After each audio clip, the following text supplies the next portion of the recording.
फार मनापासून स्वागत करूया मृणालिनी सूर्यवंशी यांचं. या या या मृणालिनी मॅडम, या या या नमस्कार. कशा आहात आपण? मी मस्त. भेदरलेल्या का वाटतं, घाबरलायत की काय इथे यायला? नाही नाही नाही ना, अजिबात. या. हो. कुठे राहता तुम्ही? मी पुण्याहून आले. पुण्याहून? कोण कोण असतं घरी तुमच्या?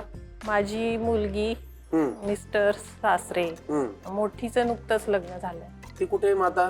ती हैदराबादला. हैदराबादला. आणि धाकटी किती धाकटी आहे? ती आता फायनल इयर इंजिनिअरिंग. बर. आणि साहेब काय करतात? ते IT मध्ये आहेत. आणि तुम्ही पण IT आहात? म्हणजे ते IT मध्ये आहेत आणि तुम्ही IT आहात. हो. वा, तुमच्या घरी सासरे पण असतात तुमचे? हो. बर. कुठे पुण्यात नेमकं कुठे घर? आमचं एअरपोर्ट जवळ आहे, विश्रांतवाडी.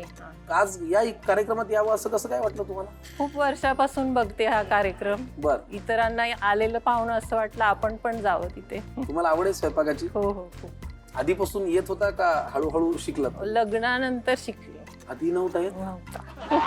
आधी असं थोडक्यात काहीतरी करायचे, मग लग्नानंतर पण सासूबाई सांगतील तेवढंच करायचे त्यांना विचारून. आणि मग त्या गेल्यानंतर मग मला जबाबदारी पूर्ण अंगावर मग पडली शिकली. आणि मग करायला लागलं. आम्हाला छान वाटलं तुम्ही इथे आलात. हो. स्वयंपाकघरात जाऊ, गप्पा मारूया. या. तुमचा आवाज एवढा लहान आहे, घरात कधीच वाढत नाही मुलींवर? नाही, त्या कधी तशी वेळच येऊ देत नाही. आणि मुलीचे बाबा? ते पण वेळ येऊ देत नाहीत. घाबरू नका तुम्ही, बिंदास सांगा. ते पण वेळ येऊ देत नाही. नाही. चला, म्हणजे तुमचं काम लहान आवाजातच होतं वाटतं.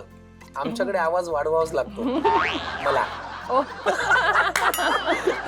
बरं, अजून काय हॉबीज आहेत तुमच्या? मला वाचन खूप आवडतं. बर. वेगवेगळ्या ठिकाणी फिरायला जायला आवडतं. कुठे कुठे फिरलात? मी काश्मीर, केरळ, मध्य प्रदेश. वा.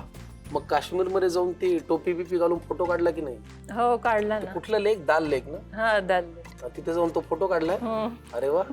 ते एक म्हणजे ठरलेलं असतं. हो हो, आठवणी राहतात ना त्या. हो. केरळला हत्तीवरती वगैरे बसलात? नाही नाही. अरे मग काय तुम्ही कमाल. केरळला आम्ही गेलो होतो. केरळला हाऊस बोट होती ना. हाऊस बोट होती. हा, नाईस. ते पण तिकडे फार छान. चला, आज पदार्थ काय निवडलाय आमच्यासाठी? आज मी हुरड्याची भेळ करणार आहे. हुरडा? अरे, आम्ही लहानपणी एवढा हुरडा खाल्लाय. हुरडा, ज्यांनी हा शब्द नसेल ऐकला किंवा ज्यांना माहिती नसेल त्यांच्यासाठी आम्ही सांगतो. हुरडा ज्वारीच्या ओंब्या आहेत. म्हणजे ज्वारीचं जे पीक असतं त्याची ज्वारी होण्याआधी त्याचं कवळं स्वरूप जे आहे ते ओंब्या, त्याला हुरडा असं म्हणतात. बरोबर ना? तुम्ही लहानपणी खाल्लाय खूप? हो हो. फार भारी. चला, मग काय आपला पदार्थ आहे? हुरड्याची भेळ. हुरड्याची भेळ.